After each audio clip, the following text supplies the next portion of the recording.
David says, Yahweh is my shepherd. Yahweh Ra'ah. So this word for shepherd is the word Ra'ah. And Ra'ah is where we get the word Rohi. So Rohi is what most people call God Jehovah Rohi. That's Yahweh Ra'ah. And Ra'ah is a really interesting word. It's a powerful word that has a really powerful meaning. It's from the letters Resh. It has the Resh, the Ayin, and the He.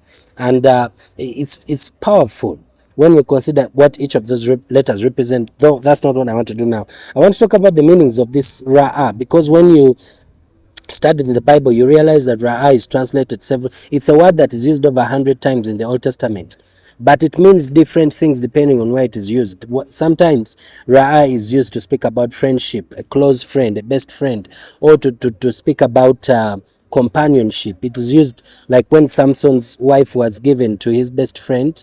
When the Philistines took Samson's wife and gave him to his best friend, that word for friend there was the word Ra'ah. It meant like somebody really close to you who betrays you and takes your wife. So but then it's also used for the one who hangs out with fools, and it says that the one who will be the companion of fools.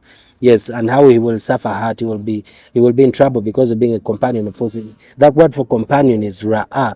But then we also find the word Ra'ah used for shepherd several times.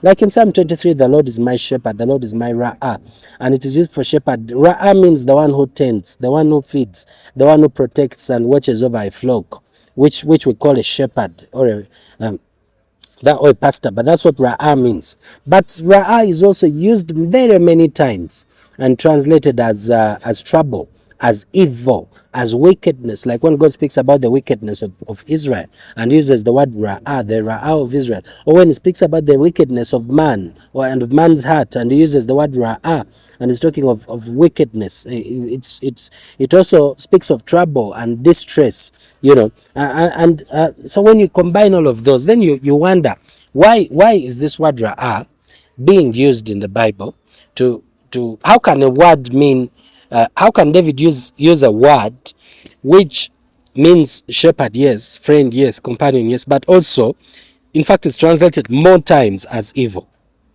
or wickedness or depravity? Why? But there's a reason why David using that, because there's a connection between them that if you in the full message I explain it, but let me give you the short version of it, which is that Ra'ah does not speak of general evil or every evil wickedness. It speaks of a specific type of wickedness, a specific type of evil, which is depravity. It speaks of an evil, which is a consuming evil. Let me explain that in another way. It speaks of an evil, which is like an addiction. It is speaking of like when somebody is addicted to something, when somebody has an addiction that they're struggling with. It's an evil, it's a depravity that they're struggling with, but they're addicted to it. What does that mean? It means that they're consumed with that thing. It means that they cannot do without that thing. It means that if they withdraw from that thing, they feel like they're dying.